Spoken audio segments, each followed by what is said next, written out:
Mi amor.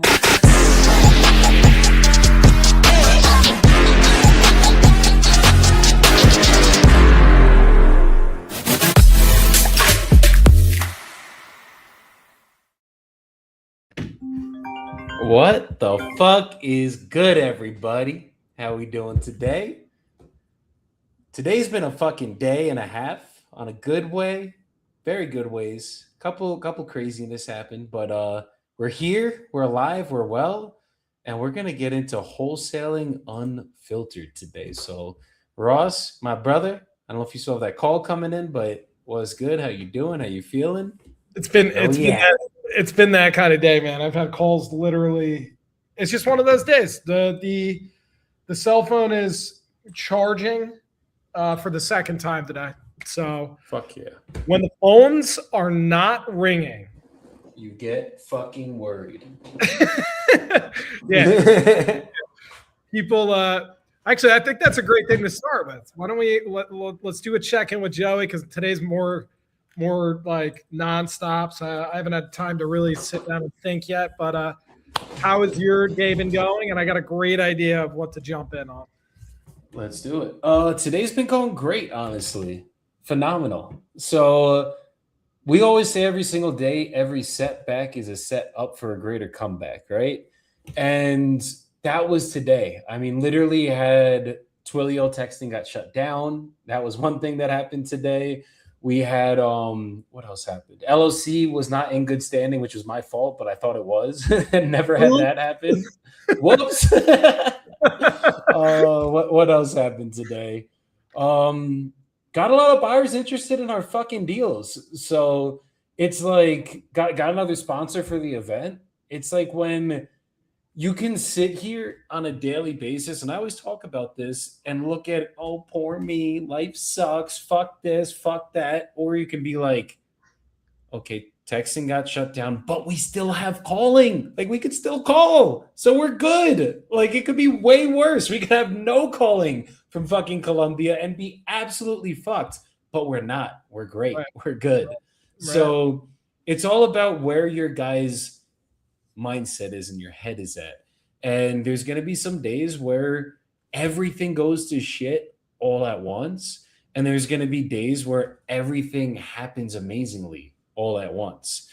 And that's going to be part of any business. So, yeah, that's how today's kind of been going. And there was a point today where I was a little pissed off, I was a little down for a second, and then I picked my head up, grabbed it, pulled it, uninserted it out of my ass, and I realized when a day like this happens, one, tomorrow's going to be fucking fantastic, and two, every setback is a set up for a greater comeback, which means fuck, something big is on the horizon. And we know something big is on the horizon because it's flashing at the bottom of this fucking screen right now. So Absolutely. It's coming up quickly. I love it. I love it. So where do you go first? So I was thinking about starting with this because we're about mindset, we're about handling things, right?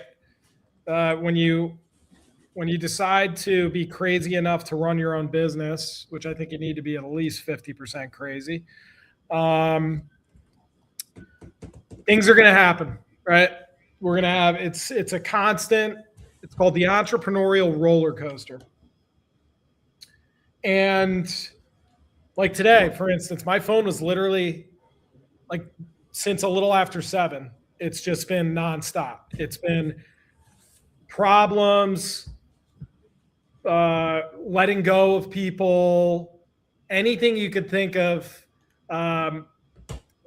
Like for business credit, there were some problems I ran into. Then I had to have a last minute meeting. Then our plan got changed it was just a full day of kind of chaos, honestly.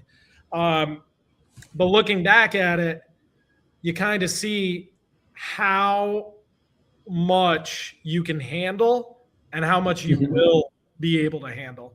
Right. So I notice a lot of business are like, oh, they bitch about the problems, and there's a reframe, and it's problems or is it puzzles? right? Solve the puzzle. So let's I talk like about that. let's talk about businesses that might not have too many problems. What would the health of that business mean to you, Joey? If a business does not have that many problems, usually it means that they're either not in business, they're not doing any deals, or it's just like a very, very, very small return business. Meaning, like you might put up 1,000 and you're getting back 2,000, maybe not even 2,000. Maybe you get back 1,300. Like you're investing in like class A properties. Essentially, like you're getting the lowest return you possibly could get. I think that that's what it looks like if there are no problems. Because you know what they say, They mo say money, mo problems. no money, no It problem. really mean is more problems, more money. Yeah, yeah. So, so yeah, either the person, if you hear a business owner say, "Oh yeah, it's all good, no issues," right? They either have that thing like 20 years of systemizations where the thing is like borderline a flawless machine, like it's like 99% efficient, and they're so far removed and have maybe dozens, if not hundreds, of employees, or they're going out of business, right? They're A not hundred marketing enough. percent. Like, It's funny that we're talking about this because literally this morning, me and my wife we did cardio this morning at the gym, and she's beginning to work on our AI build out that we're doing. mhm. And for the longest time, I'm gonna be honest, she was bought in, but not bought in on the vision. She basically knew that she could that we were gonna be good, that we were gonna make some money, but she wanted to just keep going back and working as a nurse like she used to do. And I was like, nope, not happening. Right. So we're talking about business. And I basically looked at her and I was like, you do realize that like there's a reason why there's a 1% in the world and there's a reason why there's a 99% in the world. And the reason why there's the 1% is because the 99 quits on a day like today. Mm-hmm. Like when everything goes to shit, and you're struggling and you're just like you not only are you getting punched in the face but you're also getting dragged on the ground after you just got punched in the face, and then while you're getting dragged you might hit a fucking curb with your teeth. Like that's the type of things that could happen in business. That's the real reality of business. They quit. Like that's just it. And there's a reason why it takes 5 to 10 years for any business truly to get off the ground. It's literally because you have to be willing to endure some fucking hard times. It's just how it's going to go. And if you are, and if you can find the solutions, usually the reason that the hard times happen, if you're like I'm 6 years in, hard times have continued to happen. It's because my dumbass has not learned the lessons that I was supposed to learn in the last 6 years. That's the only reason that they keep happening. And it's like once you learn every lesson and then you actually apply it, your entire business changes its trajectory every time. But you just got to be able to not quit in the hard times and have a little bit of grit, guys. That's what it takes. Have an extraordinary amount of grit. Fuck a little. A little ain't gonna cut it. Nope. A little ain't gonna cut it. So let's talk about what happens to the person themselves in business when they start hitting those brick walls. They start running into hardships. Deals fall through. People who they partnered with, which is a marriage, you're probably going to see them more than anybody else, right? You're going to see them more than your family usually. You're going to see them more than your closest friends. So you just signed up for a marriage and then that goes south. The deal that was promised to close and you were going to get 20, 30, 40, 50 grand wired into your account. And 2 days before closing, no mas. So when people start entering this world of extreme hostility and uncertainty, what are some things that typically happen in the beginning stages? I mean, in the beginning stages, you are so excited and so delusional that nothing could phase you, if I'm being honest. Like, you literally, the first month to 3 months, you are literally the warrior with the spear in your fucking hand going forward, going straight into the battlefield. And you're kind of unstoppable in a way with delusion. And then typically what happens is you either get very lucky and you close a deal, or you don't and you literally eat shit. And then you get humbled and you realize, like, oh, this is what business is like. And that's usually what'll happen in those first stages, honestly. It's something along those lines. It's called, as Ross just showed me, uninformed optimism. Uninformed. That's the first stage. Yeah, uninformed optimism, right? Blind faith. Just you don't even know what you don't know yet. You're so far removed and you're just, looking up at the stars and you're just like, this is so awesome, right? Wholesaling, you can make 20 grand a deal. Let's go. I'm gonna make 20 grand. I'm gonna spend all my money. I'm gonna go on vacation. We're gonna do this. And then it's like 3 months happen and you might make 20 grand once. And then you go blow, you either make it and you go blow all of it, and then you land on your fucking teeth again, or you don't make it and you're just like, fuck, what just happened? Or you make 20 grand and you spend 17K on marketing. Because it took all that marketing to finally get the one deal, and then credit cards ain't going to pay themselves, Exactly. So that's the first. It's kind of funny because the 4 levels of business, or 4 stages of business, are also the 4 stages of mastery, in a way. Yeah, that's kind of what I'm alluding to with this talk of kind of where we're going.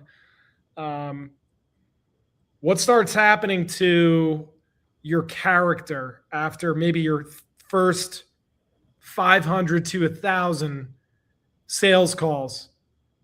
Like what starts happening to the person then? They're several months in, maybe 6 months in, maybe a year in at this point. They've got a couple deals under their belt. They have no systems or processes. They're kind of still just a cowboy or cowgirl all over the fucking place.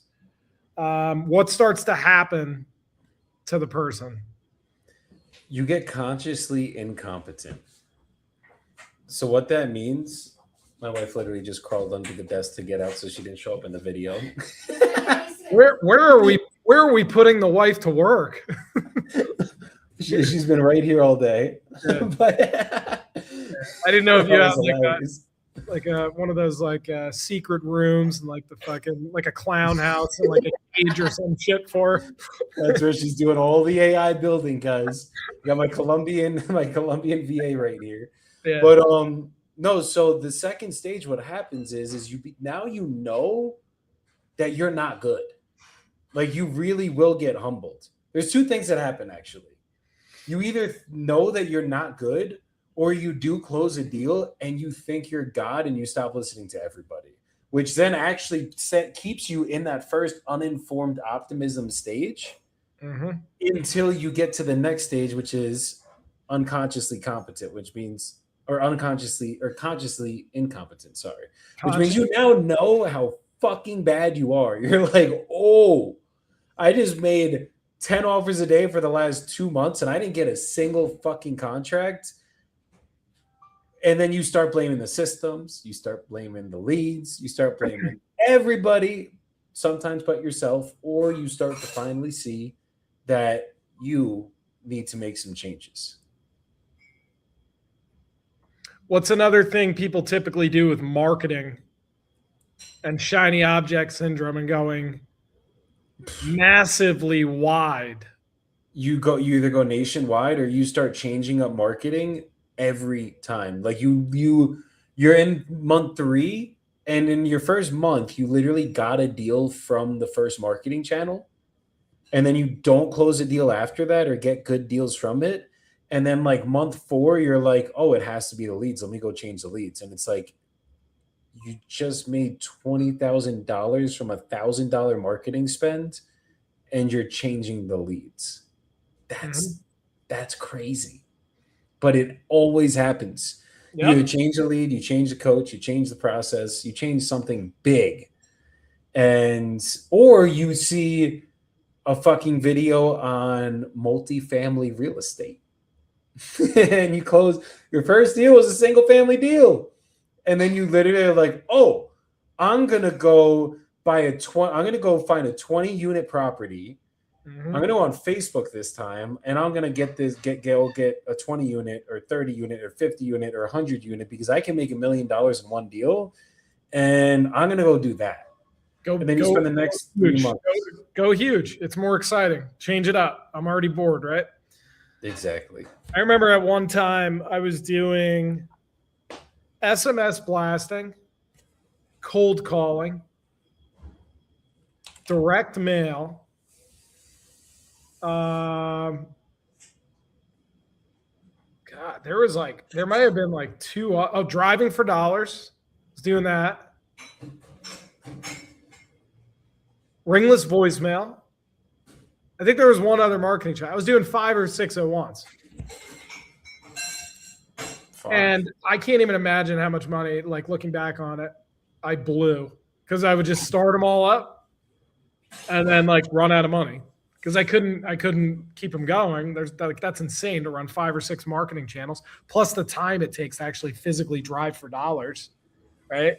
So it's like you quickly lose faith because you're going wide, when in fact you have to force yourself to get bored, and you just laser in and master one, and then proof of concept. What's marketing 101? What's the rule of marketing that you've heard thrown around? You got to try it at least for 90 days, at least one channel. And then once that channel works, you have to max out that channel before you go into other forms of marketing. There you go. I have a similar line. Marketing 101 for me was kind of taught, find out what works and double down on it. And double down. That's it. So if you spent $1,000 in marketing and got a deal off it, put $2,000 in the same channel.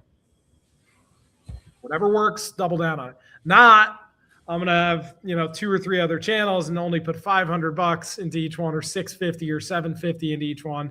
I'm gonna have more, right? It sounds sexy, right? It sounds exciting until it's not. When you have 0 deals from all 3 or 4 now, and your credit cards are maxed out, right? Exactly. Now what? Yeah, that's where most people fuck up, I'd say. It's literally, they just get into all these different channels and they see PPL and PPC and BBL and whatever, and they just get fucking excited. And then they blow their load so quickly. And then next thing you know, they don't have any money to keep the business functioning. And they fucking either have to fail out, go on another team, or take some really bad loans out. Predatory loans. Yeah, we were close on that yesterday. Yeah. Oh yeah. So what's kind of the next cycle people start to go through? All right. So they've got some deals. They've fallen on their face. They've got their teeth kicked in. They've maybe maxed out a few credit cards. They're finally figuring out how to truly market, which is really boring. Typically, it's just a lot of the same thing, and you just increase the price by a few clicks of a button. That's the extent of it. You really, know what the next stage is? What's that? They start scaling. Oh, yeah. They start fucking scaling. They literally go hire out an entire team and stop doing what made them money in the first place. Mm-hmm. Do you want to know why I know? You did it. Just a little bit. You get in the fucking you literally build this whole team, and you stop doing what made you money in the first place, and you literally go up. And sometimes it works for maybe a month, And then that whole team realizes they go through their own phases of the business, and then it just plummets and plummets and plummets and plummets and plummets until you finally get humbled again, that you realize that you are not a business owner of a business that isn't running. You can't own a business that is not operating every single month consistently, Right. which means you have to stay in the seat, and you get humbled by that. That is typically the next stage. And when I tell you that I've gone through that stage probably 6 times, that's one of the biggest things, that once you finally realize that, the only time that you can get out of that closing seat, especially in a wholesaling business, is when you literally have closed and funded and you have so much reserves that you're good for like 90, 120, 180 fucking days. Then it's like, okay, now you can go pay money to hire. You can fucking actually hire this out and create a real business out of this, and now create it where you don't have to keep running it. Right. Right. So what I have a saying for that. I haven't even busted it out to you yet, but I used to say this, and this is from finding out the hard way. So we always fall to the level of our systems. We fall to the level of our processes that we have, or lack thereof. So that super excitement. Oh, I'm going to scale this out. Fucking 7-figure, multi-7-figure business. And you have nothing documented. You don't even have a workable script. I call it scaling suck. So you just scaled suck. So like, it took a second and then I fully got it. Yeah. So like, a lot of business owners fall into this trap. When you look back at it, you'll laugh. It ain't funny. It ain't funny when you're in it. It ain't funny when you're in it. But looking back at it, scaling suck. So yeah, you literally just like, you didn't know how much you sucked and how many holes. It was like the leakiest bucket ever. Like this thing had like a machine gun taken to it. And then you're just relentlessly pouring money into it. And it's just leaking out every single side possible. You don't have team culture. You don't even have core values. You don't have you might not even have an LLC, and you're trying to bring people on board this ship that is going to sink. Like this thing is going down. It was going down from the get-go, but now it's heavier, right? A lot more money being wasted. It's going down. 100%. So, when in doubt, have some basic system or processes for how you do it. What do we mean? A system is a bunch of repeatable things over and over again. Think of them like pistons to an engine, right? It's like they might have sub steps, but basically I do X, Y, and Z to get the result. If it's something that's repeatable, it's scalable. Document it. Like record a video of you doing it. Videos can now even form SOPs, scripts, etc. But like you have to have something that you can pull Joe Blow off the street that doesn't know like fucking anything regarding wholesaling, and they could come in, read some things, go through some training videos, hit the phones, and they could run through this from A to Z, and it equals results over the course of time. Obviously, they got to get their feet wet first.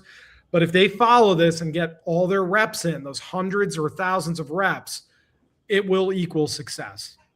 So don't know something. Don't scale go ahead. No, just don't scale suck. Don't scale suck. Don't scale suck. Not at all. Look, a lot of us got into entrepreneurship because we didn't want to be corporate. We didn't want to work that corporate job. We didn't want to be part of that big organization. We wanted to be our own boss. We wanted to be free. We wanted to not have a job, honestly, right? So what I've learned is that pursuit of trying to not be corporate and not have a job and not be professional and the whole nine, that will keep you broke for so fucking long, it's not even funny. You want to build a sustainable, scalable business that you can truly be free from. It literally is a corporation you are building. Do not forget that. Like, that's where I've probably fucked up the most. At first, I want to be the cool boss. I wanted everyone to like me. I didn't want to have meetings. I like, it was just like, yeah, show up when you want, we'll work when you want. Let's just fucking close deals. I mean, fuck, the first business I built, we literally were playing fucking Fortnite and smoking weed and fucking making calls from our laptops. And when the dialer went beep beep, we would fucking be like, hey, you trying to sell your house in 1, 2, 3, whatever. And that was our fucking system, right? And that was scaling. You guys hiring? Yeah. Oh yeah. You want a job, right? And it was, I got a lot of people. Like everyone wanted to work for me. That's right? awesome. It's like, dude, this is a fucking hangout club. And then you realize very quickly that you are all broke and miserable and you're not free. You're actually worse off than you started. So then you start to get corporate, right? And you start to understand that you need systems, processes. You need SOPs for everything you fucking do. It's like you want to make the money that McDonald's produces, but you don't want to look at how McDonald's made their fucking money. That's so dumb. Like, it's so simple. The path has been created for you to build a business that you can now step away from. Mm-hmm. But because you want to step away from business and you don't want to be a businessman or you fucking want to not have a job, you literally do anything in your power to not be corporate and just be the chill person. And it's like, bro, McDonald's was such a big and is such a functionable and scalable corporation. How is it that fucking you can go to McDonald's in Medellin, Colombia, or you can go to McDonald's in fucking Phoenix, Arizona, where Ross is, or where both of us are from in New Jersey, and the fucking hamburger tastes exactly the same? You go get a fucking Big Mac, and that Big Mac tastes the same whether you're in Arizona, you're in Medellin, or you're in fucking Jersey. Think about that for a second, guys. How is that possible? It's possible because they have a fucking handbook that literally is a science process of exactly how that hamburger is made. And you either follow that fucking process to a science or you are fired. That is how McDonald's works. Yep. And everything is systemized. Like they literally have a drawer that the patties go in. They have a drawer that the cheese goes in. They have a drawer that the fucking tomatoes go in. You just open it up. You take the fucking patty, put it in the little ugly microwave thing, whatever the fuck it is. You take the cheese, you slap it on. Like it's like fucking SpongeBob with the Krabby Patty. It's like there's a formula to this shit. And that formula works over and over, and you can take it anywhere around the fucking world, and that motherfucker tastes the same. Which means you can now, if I was the inventor of McDonald's, I guarantee you that person is literally sitting somewhere not working every single day. And the reason they don't have to get back in the seat is literally because their business was so systemized to a science that everything that could happen was written down. And then because it was all written down, when it does happen, they don't have to get called. It's that simple. It's like down to a science, which means it is very corporate, which means if you want to get a business that you can eventually escape the rat race with, you literally have to have everything down to that level of a science, and you can then be not in the seat anymore. But until it's at that level, sorry to break it to you guys, you better get good at, hey, you still looking to sell your property? Yeah, okay, how much you looking to get? Yeah, exactly. And it's all subjective, Joey. It's how hands-on. Are you a fucking control freak? If you are, that's fine. But you are going to be in your business till the day you die, right? And that's fine. And if you want to be like kind of involved, you can be kind of involved. If you want to be 80% removed, you can be 80% removed. If you want to be 100% removed, you could.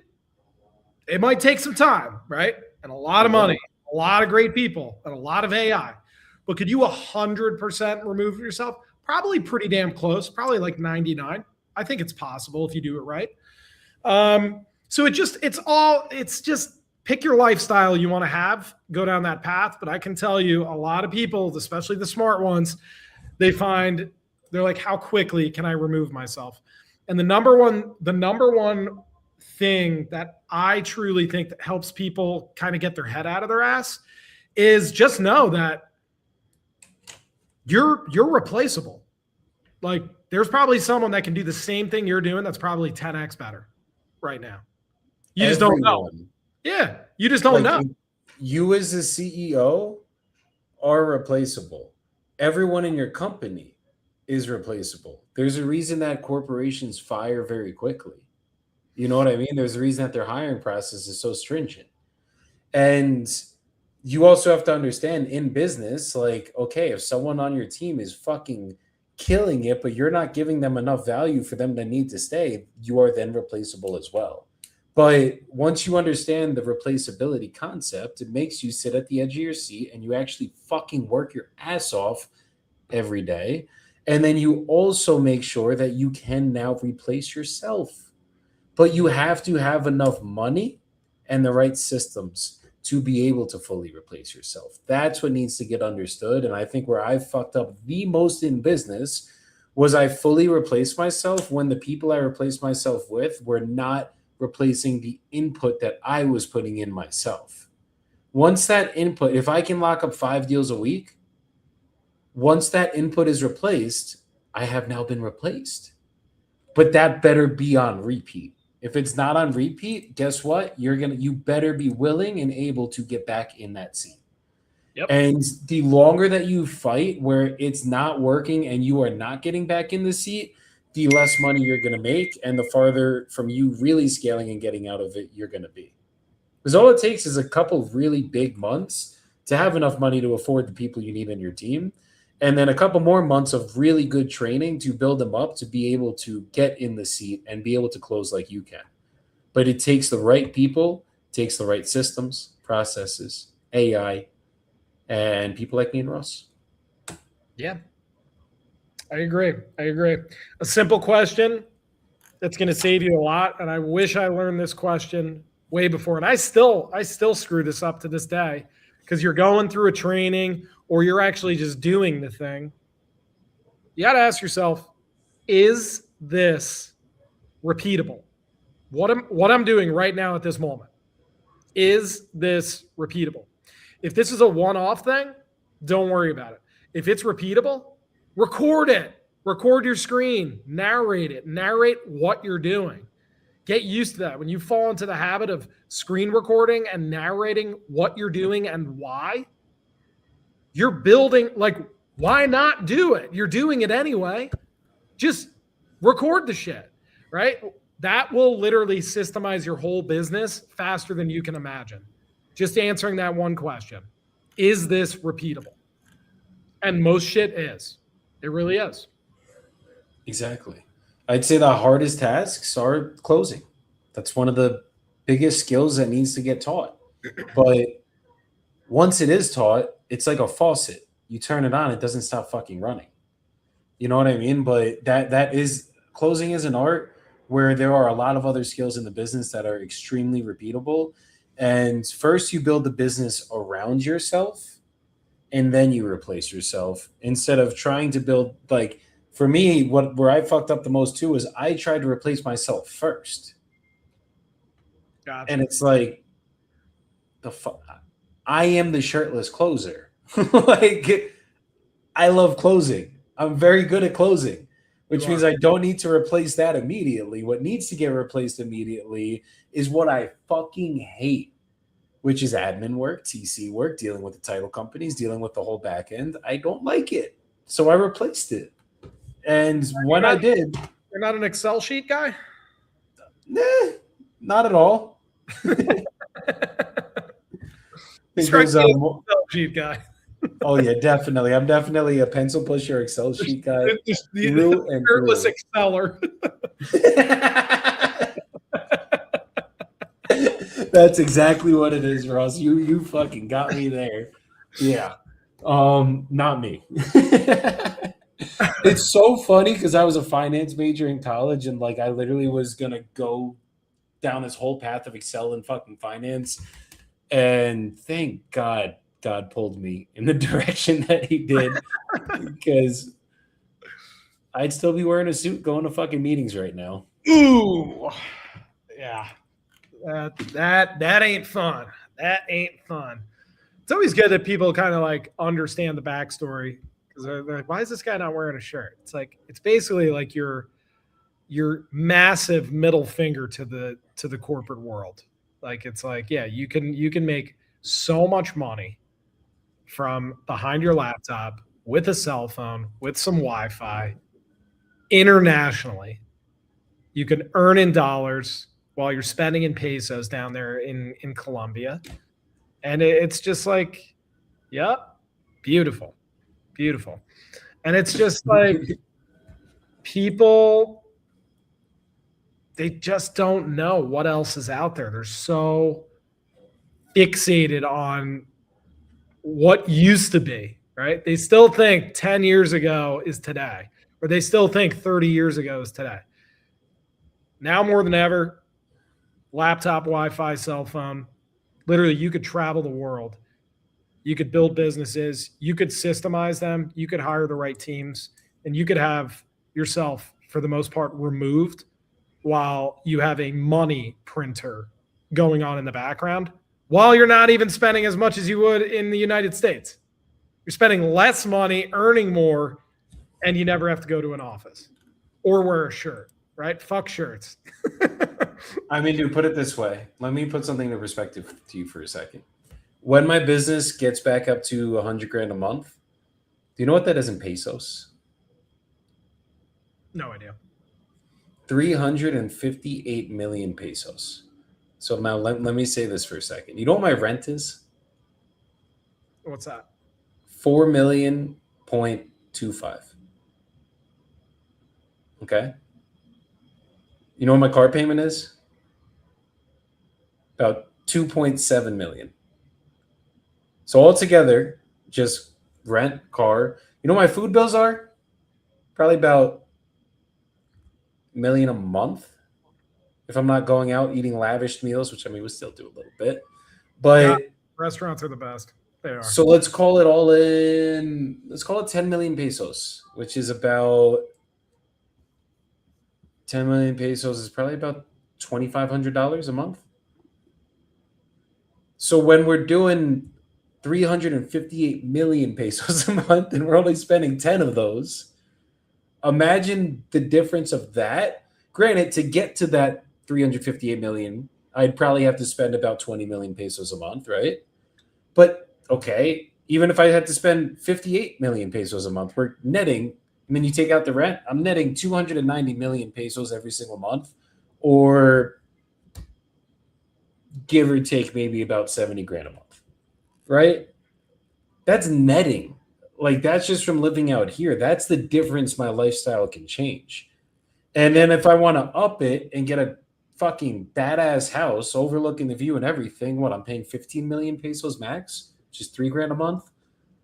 It's just like, you can't, that's one of the reasons we're down here. And I'm not trying to like brag to you guys or anything like that. I just want you to understand what I was showing my wife this morning, what I wanted her to understand, which is she goes out and works as a nurse. She'd make about 4 million pesos on average. She stays in our business and figures out how to get this thing to scale back to where we used to be, which is 100 grand a month. We're like, literally, that difference is so gigantic, it's not even funny. It's worlds apart.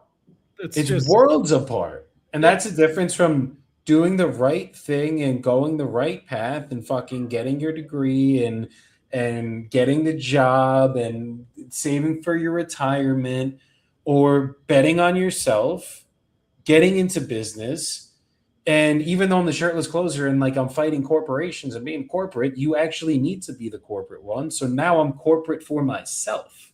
That's the difference, which means once this business explodes the way that it is going to, I'm literally able to set myself free while live down here and change a shit ton of people's lives in the process, between my sellers, my buyers, my team, the people I mentor. And it's like all of that happens from taking a risk on yourself. And look, you guys could either do 10 or you could do 25. That's up to you. And what I mean by that is it might take you 10 years to really make it in business. Or it will take you 25 to 35, guaranteed, until you can retire. And that's if you can retire after that 25. If you're not dead before. Yeah. And then by the time you retire, you can't even fucking move depending on what industry you're in. If you're in fucking construction or Oh any yeah, of it. your body's destroyed. It's destroyed. So that's the difference. And someone asked, "Hey man, is it possible?" Let's answer some of these questions, and then we're gonna do a giveaway. So while I'm going to answer these questions, if you guys could share this live, because we are going to be giving something away, you could share this live. That would be greatly appreciated. Want to be able to share this with as many people as we can. And the first question is, "Hey man, is it possible to get rich through Zillow?" Um, Depends what you mean by rich. Can you build a business off Zillow? You can. It is repeatable. You can do on market real estate. Is it something I would personally build a business behind on wholesaling? Absolutely not.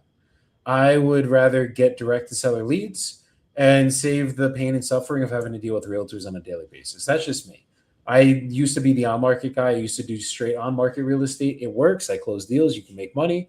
But scalability and actually creating something that's repeatable and you can put money behind and everything. I mean, dude, close some deals off Zillow, get enough money in your bank account, and then use it for some real marketing once you have repeated deals coming through Zillow. That's my advice. Yeah, for Zillow, like a way to look at it is if you have like infinite time, you're fine. Like if you can work 18-hour days and make all those calls to agents that, you've got a 70+% chance of them not even answering. Yeah,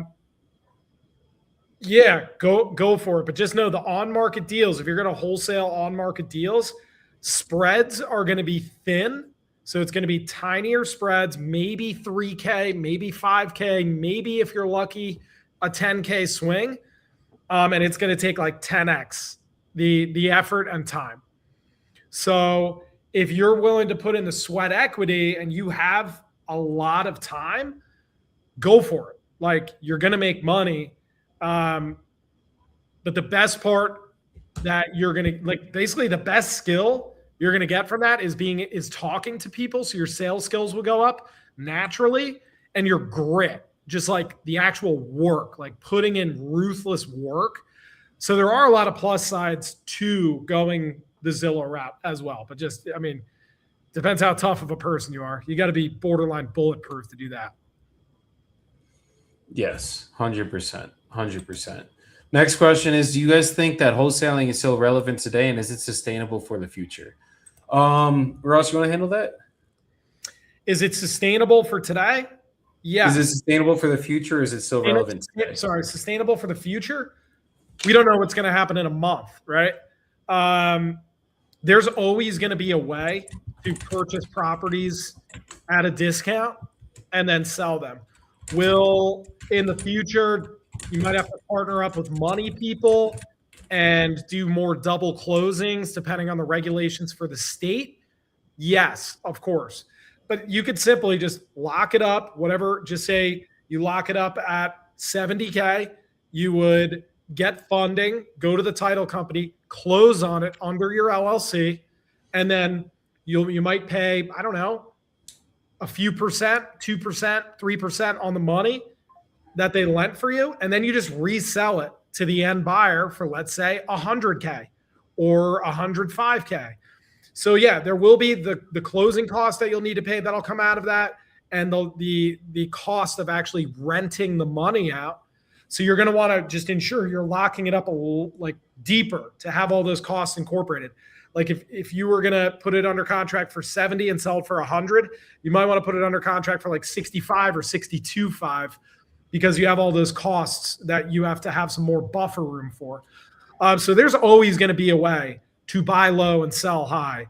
That ain't changing. It's just how are we going to go about it in the future?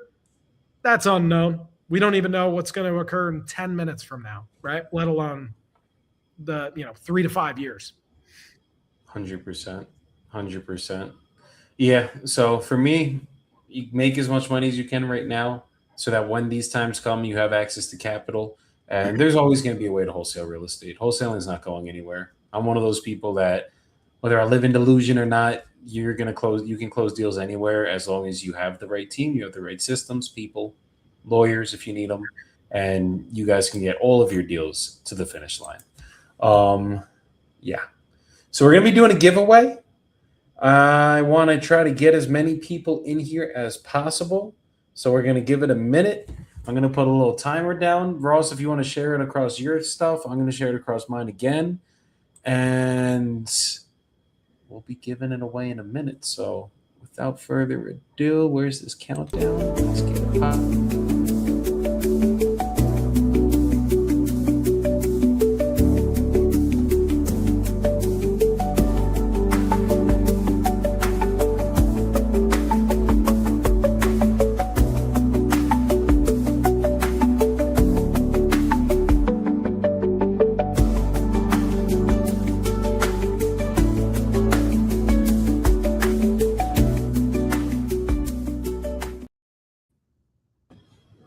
All right, let's go. You ready for it, Rose? I was really getting into that music, man. That was nice. Of course you were. So I'm dropping Medellin comfort. I can't spell.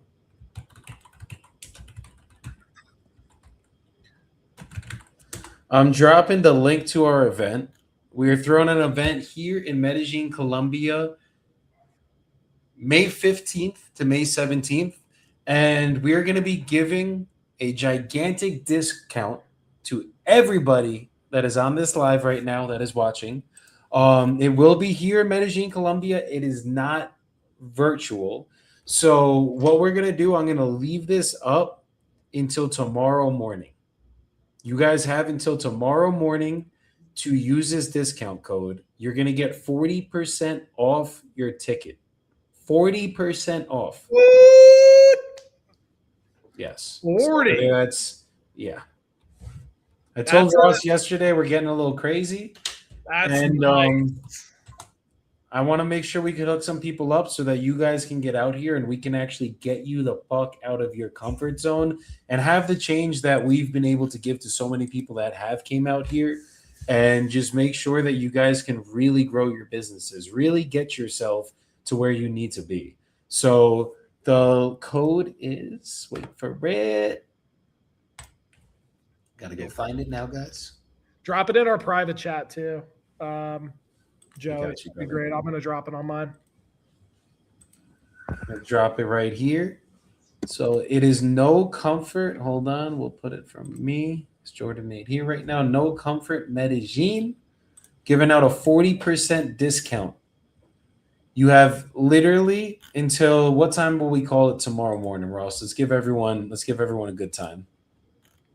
I would say give them till 11:59 a.m. right before the strike of noon. So 11:59, that gives you the entire morning to procrastinate and then realize, what am I doing? I can get 40% off. This event is going to be insane, and it's in Colombia. And why would you want to watch it virtually? That's why we're not making it virtual. The whole point is to get outside your comfort zone, leave the country to come down to hang out with some serious A players in all of these industries, real estate investors, apartment syndication, health and wellness, spirituality, neuroplasticity and neuroscience, real estate wholesaling nationwide at scale, virtual and investing. Yeah, everything. And mindset. Like, this event is not just for just wholesaling. Like, it is absolutely virtual wholesaling. That's what I do from out here. That's what I'm going to be going over. But you have Oswaldo coming out here that fucking owns a shit ton of properties, buy and hold, and is going to teach you guys how to do that. We have fucking Scott Morse coming out here talking about how he's been able to build and scale multiple companies, have gigantic operations, over 100 people in an office, gigantic. And he's going to talk on that. We're going to have Nick Perry out here, the GOAT of wholesaling, talk about literally how he's been able to scale to 7 figures a fucking month at points in his career.